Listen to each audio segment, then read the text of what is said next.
Hey,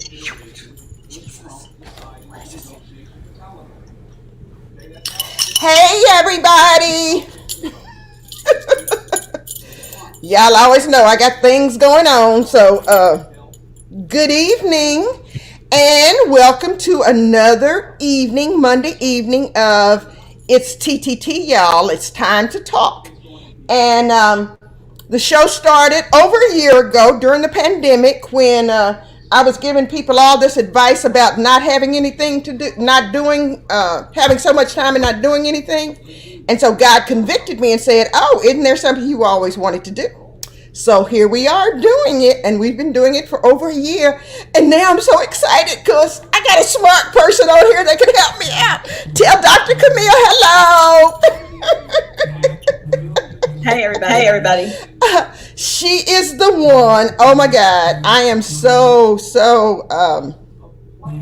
grateful is the word, that she has joined me on the show and that we've been having a good time. I got her to appear on my show a couple of times, but now she's joined the show and we've just had some great times and people have been blessed. Of course, you know, that's what my desire is for the show, that people will get something out of it that they can use in their daily lives, and they will see that because God helped others, he hadn't forgotten about you. He's going to help you too. So we just thank you for joining in with us, and we hope you enjoyed the show tonight.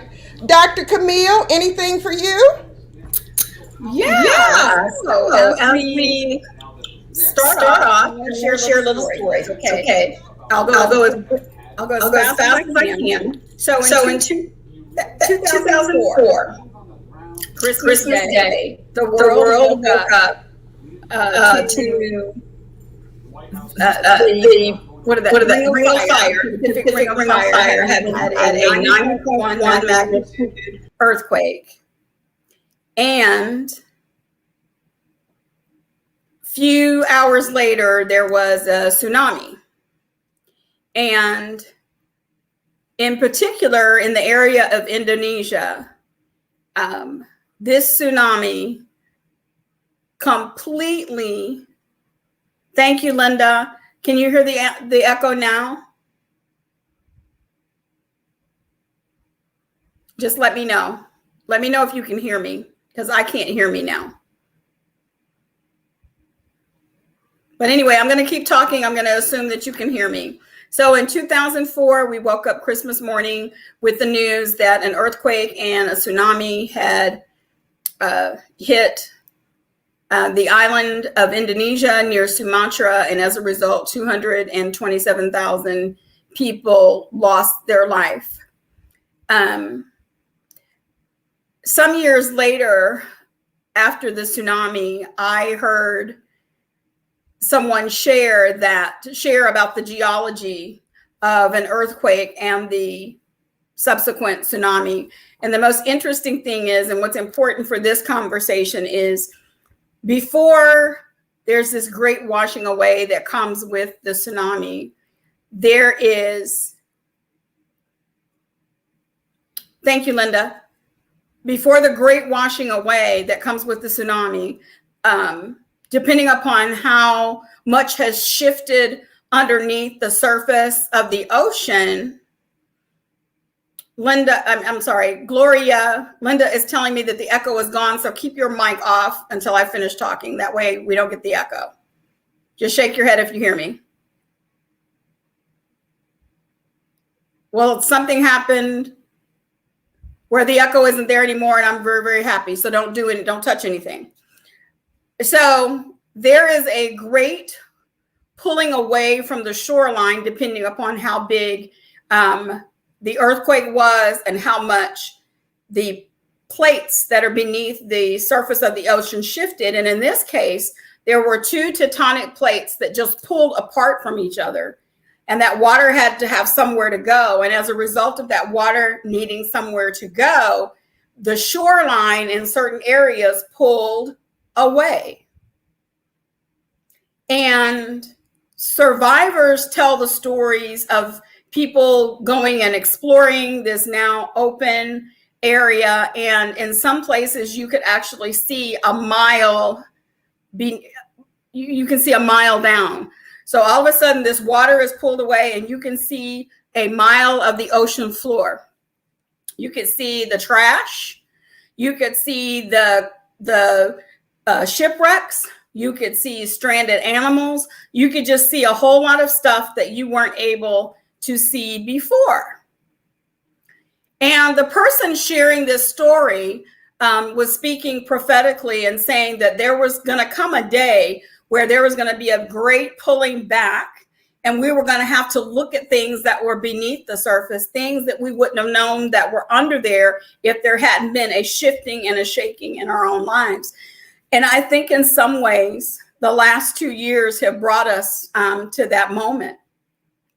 So for tonight, I would like for us to not only hear stories and not only participate, but I want you guys to start using your spiritual eye to take a look at the things that are going on beneath the surface.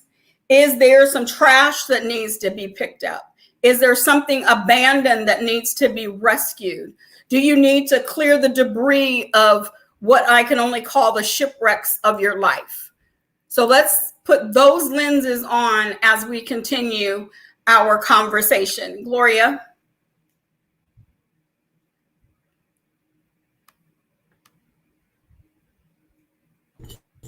Okay. We sound good so far? I can't hear you. I think you muted yourself, Camille. How's that? We're back to the echo. Yeah, sounds back to me. Sounds back to me. Whoo, Lord, sounds good to me so far. Linda, you can be our, what is it called? Our audio something, and just tell us if it sounds bad. So, you ask us, what did you ask us to do, Camille? Dr. Camille? Look through I want us to use spiritual eyes now. Use our to look at the things that are underneath the surface. Things that we wouldn't have seen or hadn't been this pulling away. If you had not had to sit through the pandemic last year. Let's not only take a look at what's beneath the surface, but let's start to do something about it. Okay. So, beneath the surface. As we're continuing the conversation about loss, originally, I guess we should show the audience this was supposed to be our Funnies broadcast. Yes. And there just doesn't seem to be a whole lot to see right now. So we figured we continue our conversation from last week. Yeah. So we're dealing with kinds of losses. Yeah. The echo is back. So it's me causing you to echo. How about that? Man. So I tell you what. Let me leave the studio and come back through the link. Okay. You talk while we work that out. Okay. Well, and I was just wanted to share, there were some things that came in last week that people who were really touched by the show last week. And she had just, this one, she lost her husband. And she said, "This is so good. I am a nurse, and I like hearing educated professional women speak the truth in a way that can be understood. Spirit of, don't tell me what to do." I'm not sure what she meant by that, but I've been saying that phrase for more than a year. And she was saying her husband did die from COVID. He was vaccinated, but because of his transplant, the meds associated with them, his body couldn't mount a defense.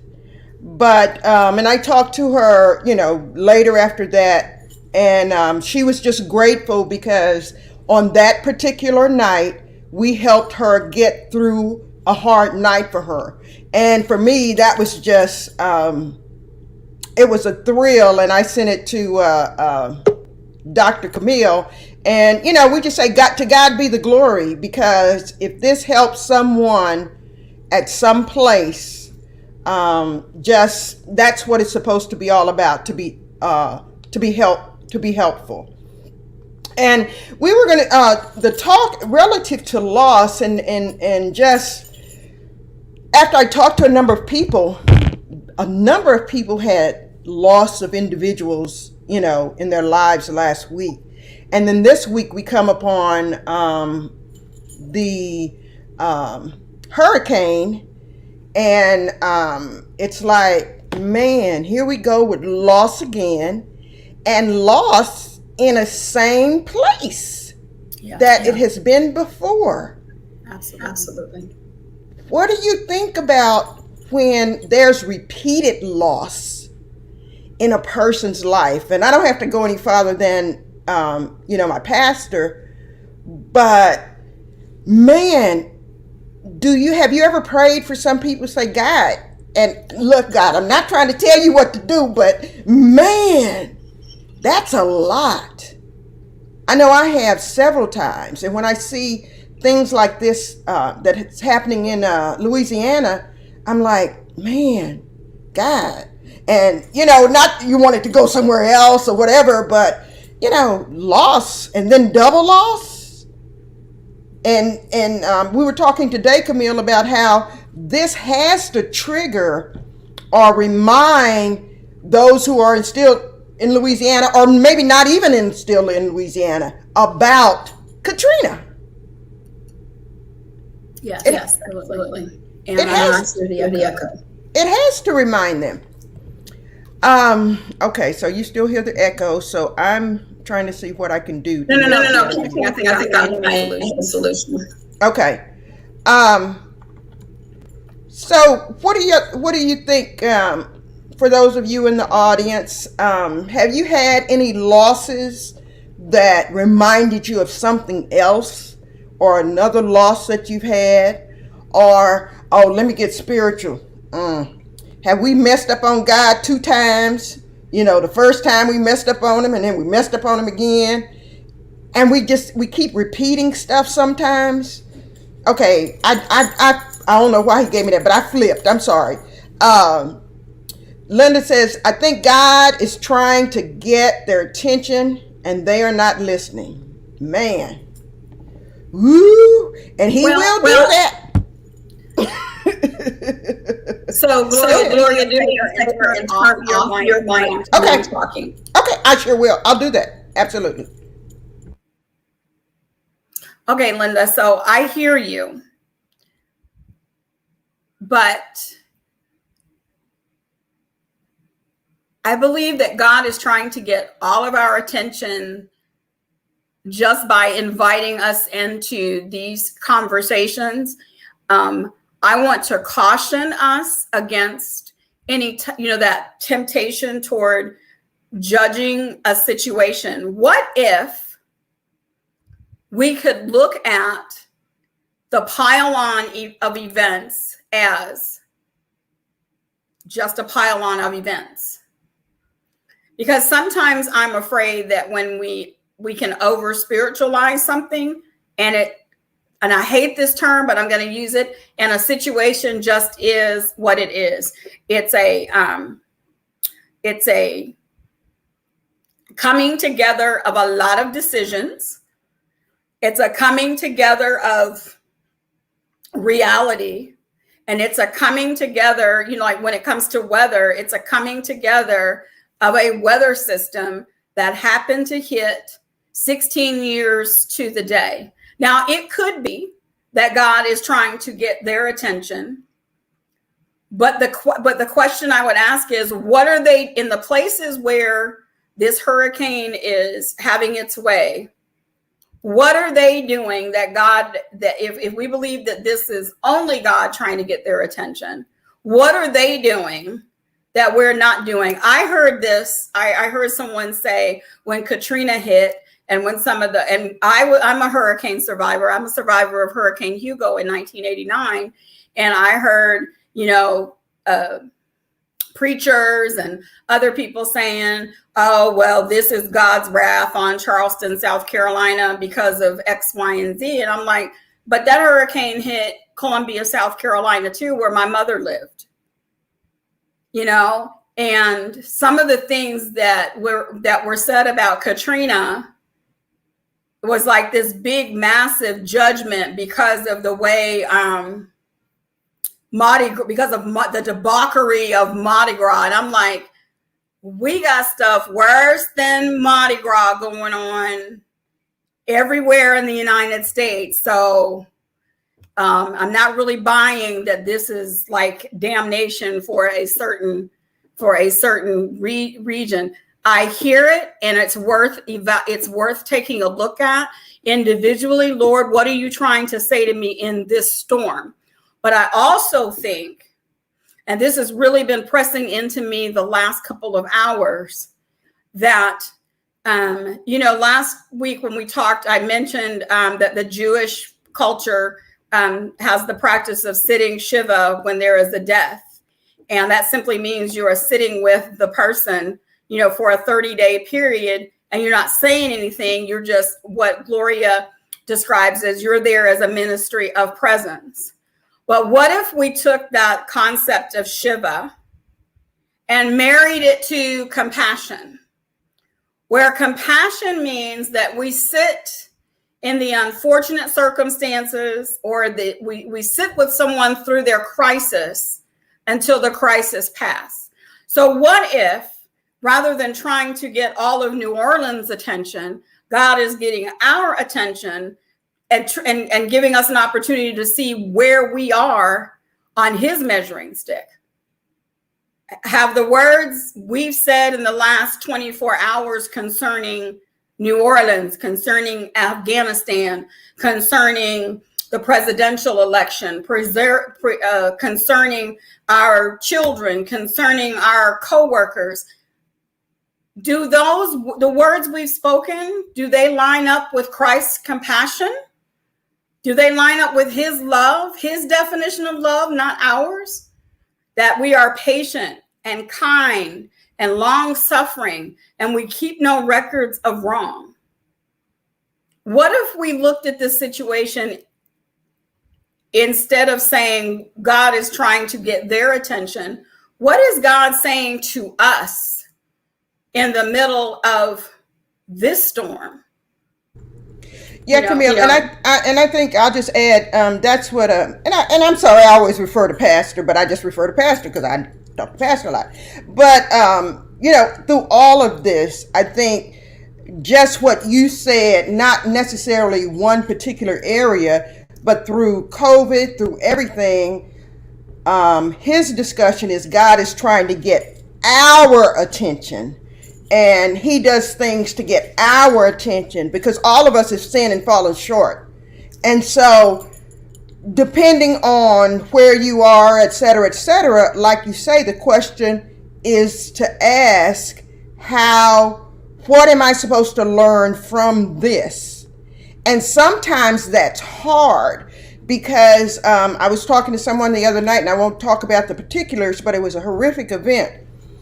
And the person was told after, the consolation and all that, what you need to do is just sit and ask God, what am I supposed to learn from this?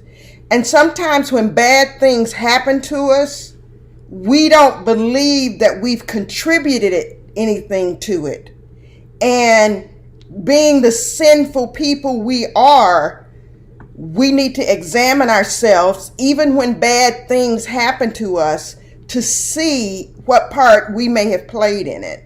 So I agree in the sense that with all this stuff that's going on, we have to ask God, what do you want me to learn from it? Because he doesn't waste a lesson. He doesn't waste an incident. He's on purpose. He's intentional. And he's on purpose and intentional with us. So he doesn't waste a bad or good event. A lot of times we don't ask what we're supposed to learn from the good because we're just so happy that it's there. But he wants us to learn, period, because we're pursuing perfection. Though we'll never get there, we're still pursuing it. So yes, I think he's saying we should be saying, what do you want us to do or learn from this?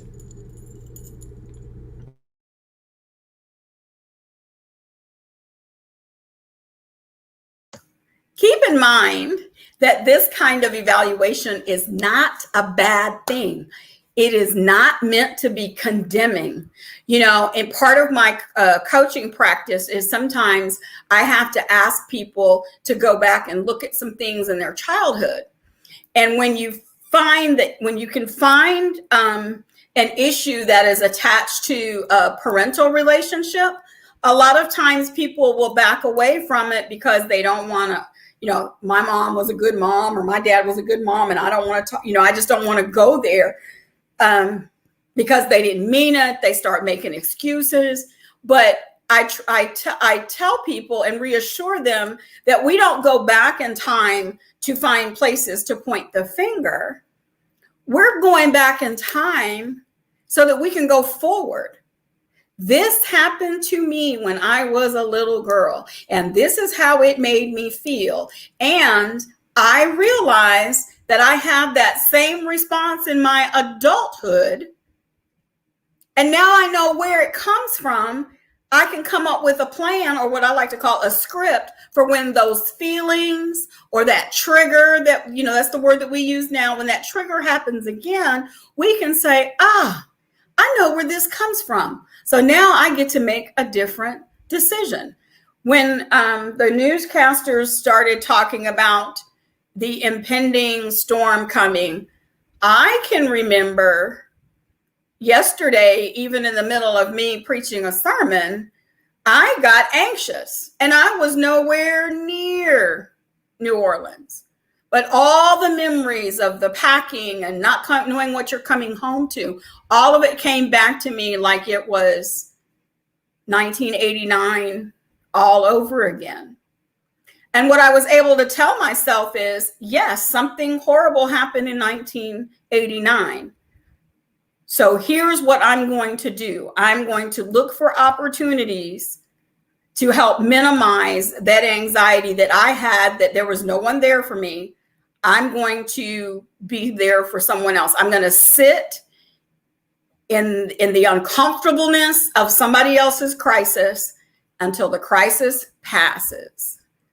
And again, I just really believe that we are all being invited to be a part of what God is doing in this moment. Keep in mind, yes, this hurricane hit twice, not the same hurricane, but this has been 2 instances for New Orleans. Technically, we're in our second round of COVID.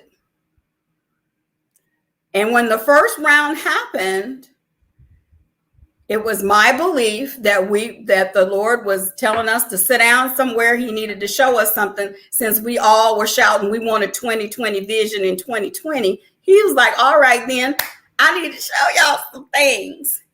And he positioned us so that we had to sit down. And like I said, you had to look at what was beneath the surface. And how many of us can say we saw people that we've known forever? We saw their true heart. And we were shocked and we were in disbelief. But the truth was that was who they were the whole time. And realizing that somebody isn't who they say they are, that's a death. That's the death of who you believe them to be. And you have to mourn that, and you have to grieve that, and say goodbye to it.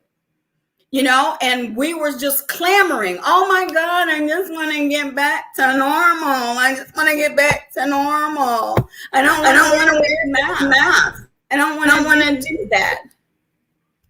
And we took our masks off and we got some vaccines. Some of us got vaccinations and some of us didn't. And we ran back to the beach. We got on the airplanes. We went back to school. Some of us went back to work. We spent more time in the grocery store. We all went back to church. We did all the things. And I remember asking people even then, I was like, okay, you ready to go back to church? What are you going back to? Because we could not, there's no way in the world that we were supposed to go back to what was. I asked my sister-in-law, when you get back to church, are you going to still need that seat? We were out of church for 13 months. Do you need that seat still? Or are you going to let someone, the church is the hospital, it's just a building, or are you going to let someone who's sicker than you have that seat and you go sit somewhere else. What did you go back to? Yeah, I'm gonna come in here, Camille, because I've told people before, we're not going back to normal. Just like we changed after 9/11, like we never thought we wouldn't be able to go to the window and watch somebody fly off, and we couldn't take lotion in our bag, big lotion in our little bag, carry-on bags and all of that. We're not going back to normal, and that's not prophecy, that's just common sense. But the one thing when you were just saying that about the storm, a storm hitting twice, and now we have our second round of COVID. What I've noticed in the second round of COVID, I guess just like when the disciples saw Jesus perform a miracle, and then they doubted it anyway, afterwards again, the division is getting worse. Just because people have had a little freedom, they are refusing to wear masks. They are refusing. They're down at the school board yelling at the school board people about making their child wear a mask. Their child is going to be whatever because they're wearing a mask. I'm like, and I asked one person on social media, I say, could you give me an article or something where I could get that, because I want to give that to somebody. I never did hear about it, but they got all these stories about my child don't want to wear the mask, and somebody legitimately said, no, your child is acting like you. Your child is following what you do, because if you tell your child, it's good, it's whatever, well, I don't want them messing with my child's right. I mean, it's just really crazy. And the sad thing is, they're saying that this variant is worse than the first, and people are acting even crazier than they did at the first. So I'm like, okay, I don't think anybody asked God, what was I supposed to learn from the first? I don't think they asked him.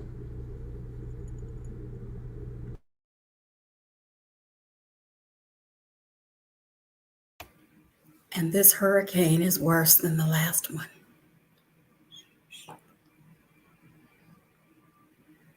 And that's not an aha, and it's not a gotcha, but it's perspective.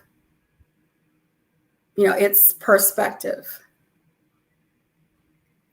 And I think that people seem to have gotten, I don't believe these people are worse. I believe these people have permission to be who they are. And we need to give ourselves permission to be the truth and be the love and the light in these very, very dark places. It is so easy for me, to say, I have to guard my heart and guard my mind so that when one of these people who chooses to take the horse and cow medicine instead of the human medicine, and when they succumb to their decision, God has made it very clear that I don't get to do what everybody else does when this happens. I can't, as bad as I want to say, that spirit of that's what you get comes over you, and you want to say, well, that's what they get. But then I look and say, okay, this decision has cost a family a father. This decision has cost a family a mother, a cousin, a brother, or whatever. And again, I feel like I'm being invited back into that view through the eyes of compassion. Someone who is so angry that they get in your face about a mask, they're not angry with you. Something else is pushing them around. And in some moments, it hasn't happened to me, but when I see the videos, I just want to say, baby, who hurt you? Who hurt you so bad that you have to scream so loud and get up in someone's face to be heard? Because that's all you want, is for someone to finally hear what you have to say. And you've tried being nice. And maybe you've tried doing it the right way. Maybe you haven't. Maybe all you've ever seen is people getting up in folks' faces. Speaking of which, the going back to normal, our teachers don't want you bringing them kids back to normal, because some of y'all, look, I'm trying to find some funny. Some of y'all found out that your children, because you had to teach them, you found out that the children were just what the teacher said they were. So yes, you probably some and not y'all, because I know y'all have perfect kids, but those folks that are not watching that don't know anything about time to talk, y'all, those people, those children turned out to be just what that teacher said, and you had to teach them, and now you're not going back to normal in them classrooms and all that behavior and stuff that these teachers put up with. And then the way we treat retail and service people, those folks have said, look, we'll cause you to shut down if we're not going to get treated any better. So you're absolutely right. We're not going back to normal, because normal used to be those folks got treated any kind of way. And those folks figured out during the pandemic, because they had to sit and look at some things, that they weren't going to be treated like that. And I wanted to tell one of the parents so bad, you sound like you just want to get rid of your children. That's what it sounds like to me. You just want to get rid of your children. And Linda, yeah, they're telling us, everything. The one thing about this COVID, this pandemic scenario, it's fluid. Nothing is the same thing every day as it seems, because we have these discussions about masks, but I think what we have to do is we have to use common sense. Like if you're outside in the field by yourself, no, you don't need a mask. But if you go inside and there are other people in there, whether you've been around them or not, unless they're in your individual household, yes, you need to wear a mask. They don't know, and this second one is more contagious. I think, once again, they were saying in the first one, you could infect one person. This 1 to 2 people, I think. This one, they're saying 5 to 8 people. So it's more contagious. Like we say, it's worse. So we have to use our common sense or use what we need to protect ourselves. I have all kinds of masks. I'll be using them for a while because I don't think this stuff is going anywhere. They have a Lambda on the rise. I don't know if Lambda is going to be worse than Delta or what, but I saw something and I said I was going to make a copy of it and I didn't. But they have them named out. They've been investigating some of these things for a while, but they just don't have the science, as I understand it, to really know how they affect each person, because they affect each person differently. Even the after effects are different. There are people, I know 2 people, one developed heart problems, one developed thyroid problems. One is still waiting to taste food, and she's too little to not be eating food, tasting food, so to speak. So it's so many unknowns. What does it say? A pound of caution is worth an ounce of cure. My motto is prayerful and careful. I don't sit around scared, but I'm careful whenever I do anything, and I ask God to, for his grace and mercy on top of all of that, and so far we've been blessed, but it's just been so many people out there. But we have to use our common sense, and I hardly talk to anyone without a mask anymore. That's just my choice, because I don't know if they're vaccinated or not. Sometimes I'll ask, and if they don't want me to ask, I just, if they don't feel good about me asking, that's their issue, and I wanted to know because it's about my health too. But I don't go where there are a lot of people without masks unless it's something I have to do. But I'm always be masked because I feel like they say my responsibility is not to hurt someone else. And that's where I wear my mask. It's going to keep my fluids in my area, as opposed to preventing me from getting the disease. Even being vaccinated, I could still get it. But I'm not going to be, excuse my expression, spitting on anybody else or giving my fluids to anybody else if I wear my mask. So I care about my brother, as they say. So yeah, I think we just have to use common sense relative to the mask scenario. And I think you're right. I want to say hello to Cheryl and Stacy and Bishop Larry Dyer and Karen Jones. And Linda, we've said hello. You are a fan favorite. We appreciate all of you guys tuning in. Don't forget to like, share, and comment along the way. Please share. We are learning, and we're going to discuss this toward the end of the show. We are learning that, we are participating in God's work, and he is showing us some of the fruit of that. So thank you guys so much for tuning in. And Cheryl, thank you for laughing with me. Linda, yes, there is a whole lot of information. You know, from one day to the next, we get something different, but that's where our wisdom and our discernment kick in. Something, you're right, something is wrong. And until we know, if we're ever allowed to know what is wrong, you do what you got to do. Because in my words, this cannot be the thing that takes me out. I got too much to do. And I've been diagnosed with my own heart issues. I still have pain in my arm from my second shot.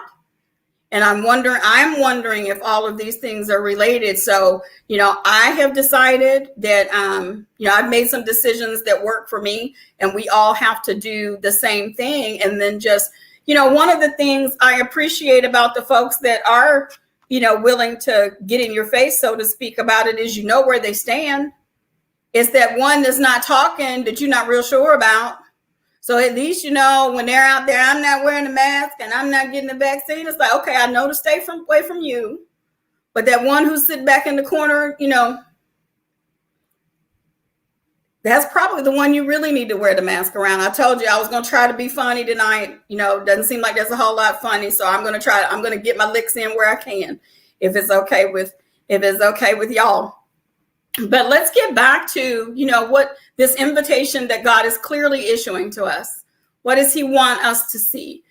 I said he wants me to see and to give much more compassion than I've been willing to give. And I'm going to be honest with you guys, because I told Gloria at the very beginning I was going to be as real as I could. I had a job for the last 4.5 years that really just robbed me of my compassion. I got to the point where I was sick of people lying to me. I was sick of wanting things. You know, one of the lessons I learned is I can't want for something for someone more than they want it for themselves. But I allowed, let me talk about the role that I played in it.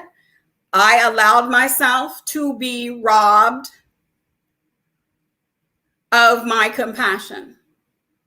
And yesterday was one of those days where, after I preached the sermon about looking into those deep places where all the stuff is hidden that you wouldn't have known if there hadn't been a shake and a shift in your life, it's like, girl,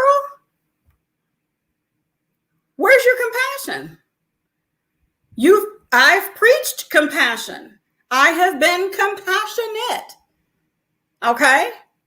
But I realized that I gave it away. I gave it up because I was not being wise in the way I was serving folks. That's just me being real with you guys. So there's no way to go and grab it and put it back. I just have to start from today and choose that until it becomes my default again.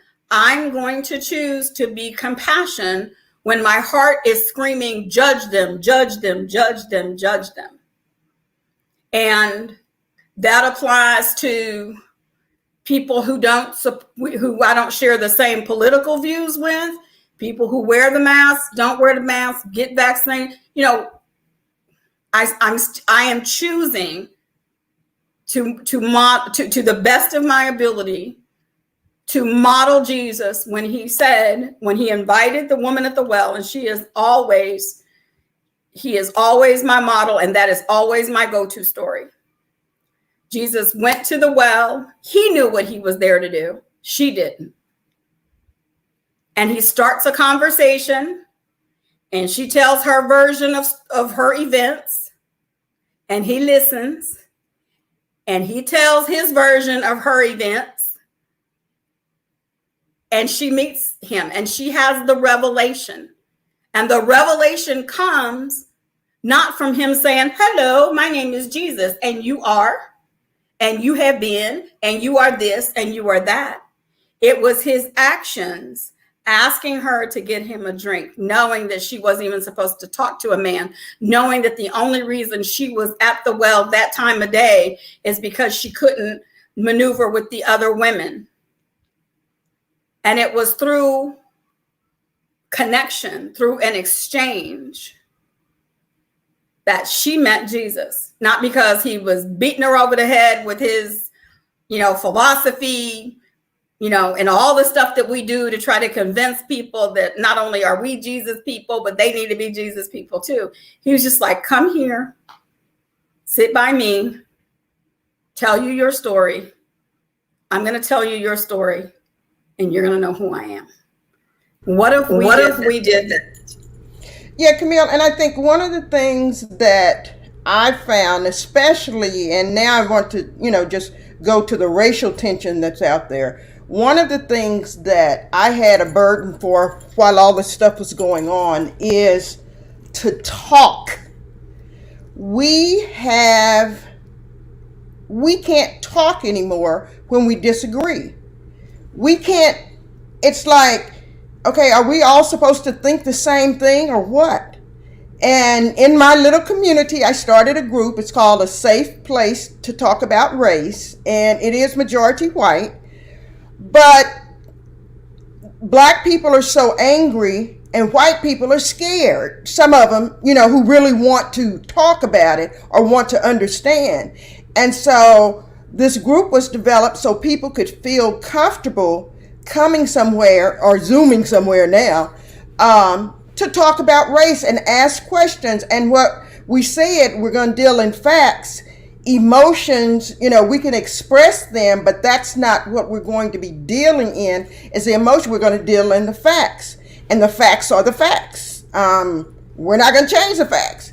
And so it's been very refreshing just to hear people ask questions, inquire, think differently, change their minds, just having conversations. And when they say, I didn't know, I wasn't aware, some of them, yes, it's true. Some of them, it's not.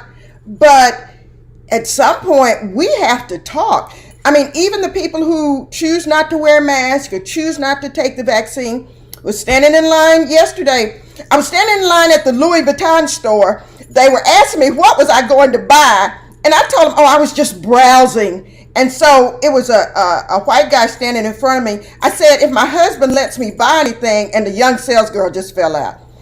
And so anyway, he started talking and telling me how he had, that his wife was pregnant and that she was afraid to get the vaccine. And he was, he didn't want her to feel, whatever. And I said, I've heard and we had a conversation about it. I said, I've heard two sides of that story.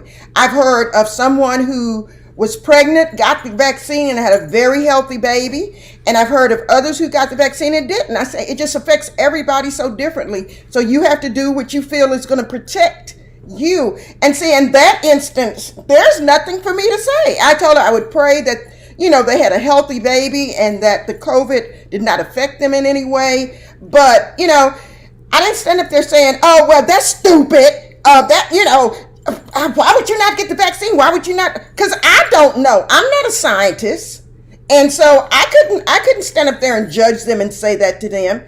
But we have to have conversations sometime and just, express opinions without emotions.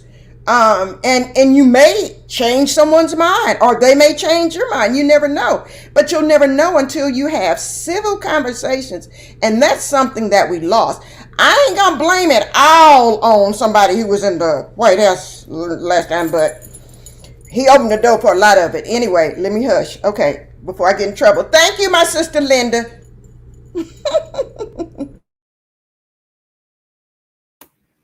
Hey, I want to thank you guys again for just joining. If you're just joining us, welcome to It's Time to Talk. Y'all, don't forget to like, share, and comment. We love you guys so much. And if you need to chat with us further after the show, I did put my contact information in there. Gloria, I forgot the email address to It's Time to Talk.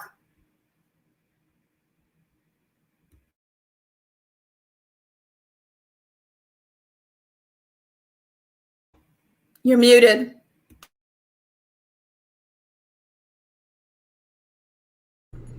No, I was just saying, go ahead and talk. I'll put it in the chat.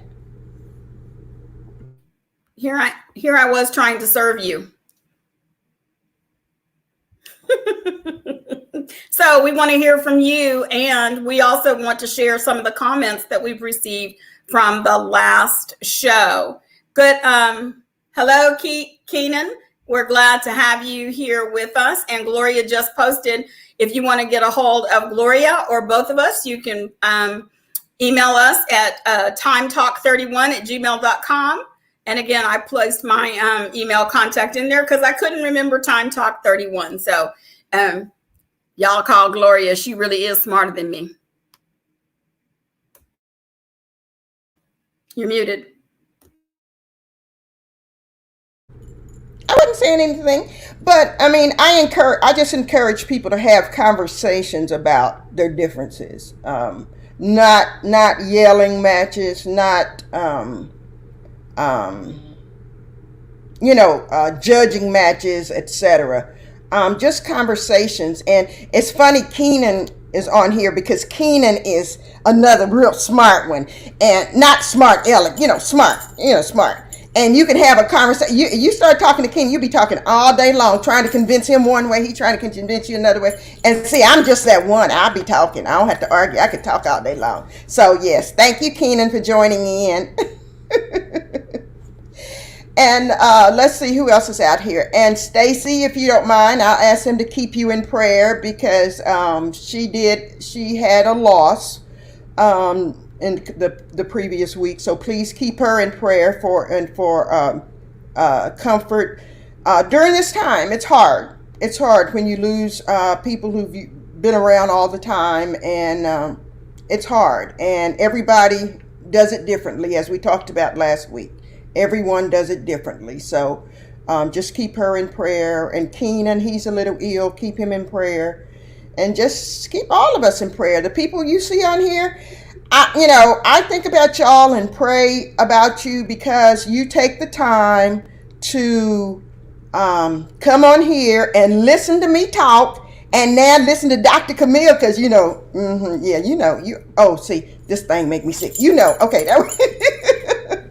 But I think about y'all. I appreciate it. And it's something that we're enjoyed doing and that we love. So thank y'all, and know that y'all are in our prayers. Even though, you're on here on Monday, you are in our prayers. So where do you want to go, Dr. Share the comment from last week? I read it earlier. You want me to read it again? Let me find it. Go ahead. Talk a little bit and I'll find it. There was more than one. There was, but then that means I got to find the other one. Okay, keep going. Let's see. Where was the other one? While she's looking for the other, turn off her mic. There we go. And I'm going to share with you something really exciting. One of the things, Gloria and I, we wear 10 hats apiece. And one of my hats is the Empower Her brand. I'm going to share with you here on my screen what that looks like.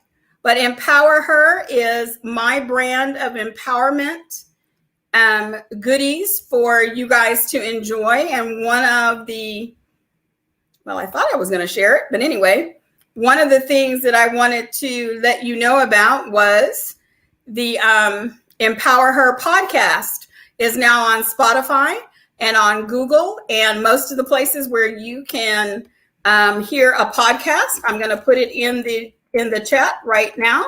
It is Empower Her, and it is Dr. Camille Gray. And if you would like more information on Empower Her, or if you'd like to receive notifications, just shoot me an email to drcamillegray@gmail.com, the address that's in the chat.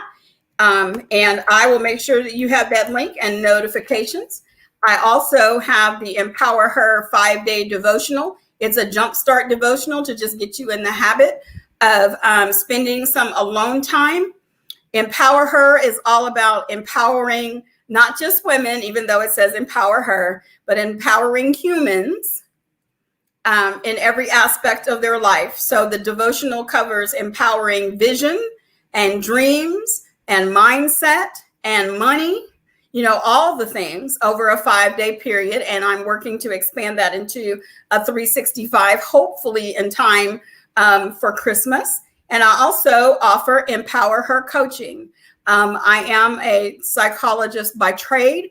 I do not like providing therapy because that requires me to come up with the solution. I like providing empowerment and coaching because then it puts your healing, your abundance, your life of abundance and prosperity, it gives it back to you. And I ask questions and make suggestions that will help you along your path. So we have the Empower Her podcast, the daily devotional, and the coaching if you are interested in any of those things. Gloria, swinging back to you. Unmute, darling. I know. Y'all just have to forgive me because sometimes my sense doesn't work right. But see if you can get that uploaded, the screen shared, because it is really nice. The Empower Her podcast, and it's just one of those things that's going to be good to listen to because she's smart, y'all. I told y'all she's smart. I learned stuff, so now she can help me. But so the other thing I wanted to know, if there are any things that you would like to talk about or topics that you'd like for us to cover. I will tell y'all, okay, I'm probably doing a show on this when I put the video together, but I'm in South Carolina now. So she wanted to do some funnies, so I'm going to tell y'all some funnies. Okay, so it was this man, and he didn't know, no, I can't remember, he didn't know, I can't remember his name, but y'all remember when it said whites only and colored only? Well, what he did, he went and he used the washing machines, and he put the whites in the white only washing machine and the colors in the colored only washing machine at the washateria, and they told him he wasn't supposed to be there. But he said, I didn't tell the joke right? Okay, I'm sorry. I'll try another one. Let's see. Stop it, Camille. I'm trying. Okay, did y'all know George Washington had a black son? I didn't know that. And then I'm going to show y'all these pictures. Okay, the rails that come down the stairs? When you come down a stairwell? Well, I don't know if they were all made for this, but they use those as coffin runner to bring the coffin up and down the stairs when they were in a 2-story thing. So those were my funny things. But it's really cool down here. Linda said you did. Oh, the other thing, and we're talking about death, so I don't want to make it funny, but they do you know they bury caskets in only one direction? Because scripture said when they rise up, they're going to see where. Okay, I didn't know that either. I learned that today. Let me see what else I learned. I saw the angel. What's that called? That tree, the 400-year-old tree. It's like a block big, and we've eaten like I don't know what. Let me see what else. It was nothing else funny, but this guy, if y'all come to, I'm gonna put up a whole Facebook thing on all the pictures and everything. But y'all ever come here? This guy, because I hope it's nobody here from South Carolina feel bad. Well, Camille won't feel bad. Well, they talk different, and so we went on a gullah tour, and so when they talk and you can't understand what they saying, it's different. It sounds like they're from a different island. But he explained it to us yesterday. And he would say something and ask us to tell him what he said. I got some of them, but not much of it. But anyway, that was my funny thing from South Carolina for now. So did you get to share your screen, Camille? You ready to share it? Yes, but I want to say something about gullah culture. Okay. You on mute? There you go. Okay, so yes, I finished high school and college in South Carolina. And some of my dear friends were from the Low Country, Charleston, Beaufort, Hilton Head. And I remembered one of my friends deciding that we should all go home with him. There's about 10 of us. And we went to, it's called St. Helena Island now, but it was Frogmore when we were in school. And Frogmore is actually named from a prominent of the lords and ladies that came from England. But St. Helena Island is actually Beaufort County, Gloria, not Charleston County where you are. But the Christmas tradition was very different than what we were accustomed to. The language, yes, Gloria, frogmore stew. I won't eat it, but y'all have all that you want. I very rarely eat what I call wet fish. I will not eat fish that's in a soup, or I barely eat gumbo. Okay. But yeah, we might have to take your black card. We might have to take your black card if you don't eat gumbo now. Well, come and get it. I mean, I eat it now, but it's just not, I don't wake up in the morning. It's like Mexican food living in Texas. I don't wake up one either. I have to have a taste for it. But anyway, one of the things that South Carolina Educational Television has done a remarkable job. I actually have a friend who is a producer for South Carolina ETV. Is they've done two things. And I know that you got to see some things you have some connections concerning Dylan Roof. I was actually in South Carolina getting ready to drive back to Texas the morning that they were looking for him on the same highway that I was supposed to be driving on. And I was delayed about 8 hours getting home because Mama said I couldn't leave until they found that boy, is the way she said it. But you've seen Mother Emanuel Church. There is a South Carolina Educational TV has made a documentary called The Downing of a Flag. The Downing of a Flag. And it starts with the Dylan Roof story, and it goes back into history to show how both the American flag and the Confederate flag have been misappropriated for different reasons. It's an excellent, it's a shameless plug for my friend and producer friend, Xavier Blake and Scott Galloway were the producers for that. And also South Carolina Educational TV has for a long time produced a series. It's called The Gullah Stories. So you can actually go to South Carolina scetv.org and you can find the Gullah culture. And if you want to have some real fun with some children's stories, there is a woman who is known throughout South Carolina for her Gullah storytelling.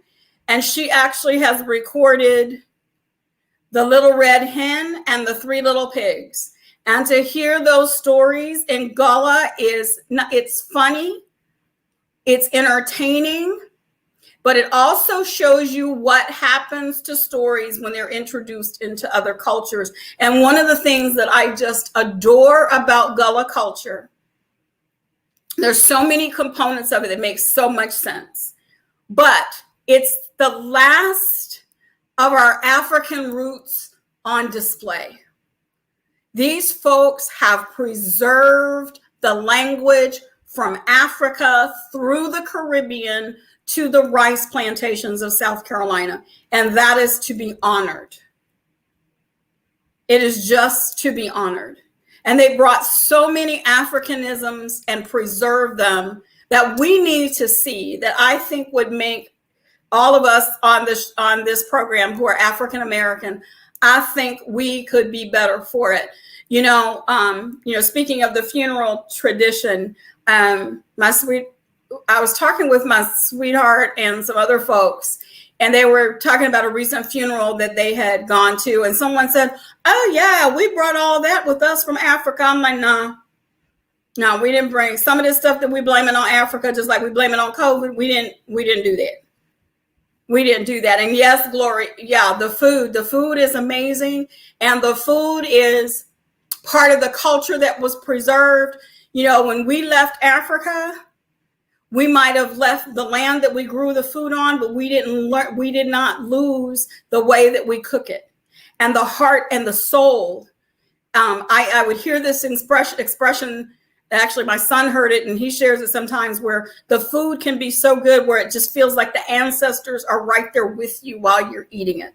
And that only happens when you know the story and you know what you're doing, and you've put aside all of the cares of the day to prepare this meal for your family. It is just amazing, and it is too honestly too. And I didn't honor it enough when I lived in South Carolina, but in looking back, and when Gloria shares all the places that she's been and how I've kind of relooked at my days in South Carolina in a new light, it is to be honored. That is sacred space. So many people gave their lives so that we could, do the things that we do. That life down there on those sea islands was not easy. That weather was nothing like what we had, experienced in Africa. And we cannot imagine what our people went through to leave us such a well-preserved heritage. And the last thing I'll bring up was, and it'll be so funny when you see it, the gentleman Philip Simmons, who did all of the iron, the blacksmith work, and I mean it's in the Smithsonian, the African American Museum, and it's all over South Carolina. I mean, it's the gate with the heart, and the gate with the birds, and the gate and all these different gates. And he became very, very, very wealthy. But he stayed in the back of this house in this little bitty, I have a picture, this little bitty, and I just call it a shack, I'm sorry. And the guy was talking about it, that he never wanted to move. He stayed back there until he passed. I want to say it was 2009 or something like that.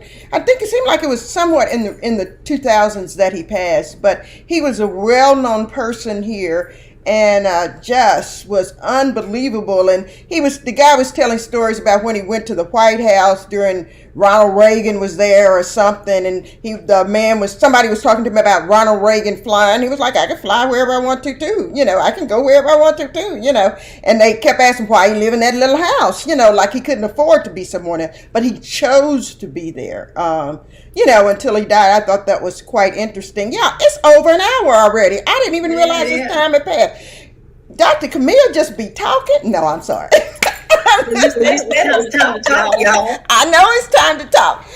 Stacy, my husband watched some. I'm not sure if it was a food special about the Gullah food or something else, but he was telling me about something on Netflix or something that was on South Carolina, and I haven't watched it yet. But being here, it's interesting. Like I said, the food is to die for. I mean, it's just good food everywhere, and it doesn't taste like food in other places. I make gumbo. I love my gumbo, but there was some here that was really, really good, and it was a different texture. The she crab soup was a different texture, but it was good. The green beans don't taste like green beans. They taste good. They taste better than green beans. So, but anyway, any closing words, Dr. I was going to say Dr. Phil. Okay, Dr. Gray. So I am sharing the podcast, if you can see that. So Empower Her podcast. Just look for that where you listen to your podcast. Spotify, Anchor, Google, and we're still waiting on Apple. That one takes the longest because them Apple folks are special. But yeah, if you would tune in and let me know that you've tuned in, I will actually send you a gift. How about that? I love giving gifts. Final thought. I think what we'll do next week, Gloria, when we come in, is I'm going to ask the question, where have you seen God? And I want you guys to be ready to tell us. And Gloria, you're going to have to tell the audience, and I will share. Where have you seen God? I want you to be aware that he is inviting you to participate in his activity. He does not need us. He wants us. And exercise compassion, not just for those around you. You don't want to operate on an empty tank, but compassion starts with yourself. No one is supposed to be functioning from an empty vessel. And let me just say this. We are supposed to be full. What's in the vessel is for us. People are supposed to enjoy the overflow. And the interesting thing about overflow, when your toilet or sink backs up and overflow, the water touches anybody whose feet are in the way. It doesn't segregate. So your overflow is for whomever you come in contact with, whoever crosses your path. But you don't give out of your vessel. You get filled to beyond capacity, and you give out of the overflow. You don't even have to give out of the overflow because it's overflowing. People are just going to walk into it. But they can't do it if you don't get full first. And that's all I got to say today. Okay, I'll pray us out. Oh God, I thank you for this day, a day that we've not seen before. Father, I thank you for each individual on this stream, including us, Father. And I thank you for their life. I thank you for all that they've meant to the people around them. Father, those who are grieving, God, I just pray that you give them a special comfort tonight. Those who are ill, I pray that you touch their body, God. Touch it and heal, Father. God, though, whether it's physical healing, spiritual healing, mental healing, whatever it is, Father, God, we know you have all the answers. And we can only pray, God, but we know you know them from the top of their head to the bottom of their feet. You can just flick and it will be done. So, God, we just thank you. We thank you for this time. I thank you so much for Dr. Camille. I thank you for this avenue to just share with people our hearts. God, may you only get the glory. It's nothing that we're looking for, Father. We want to just be more like you and give that to the people. We love you, God, and praise you in Jesus' name. Amen. Amen. So we see y'all next night. Yeah, put on the mask. And yeah, I mean you. And you know who I'm talking to. But I love you. Bye. Hold on, Camille.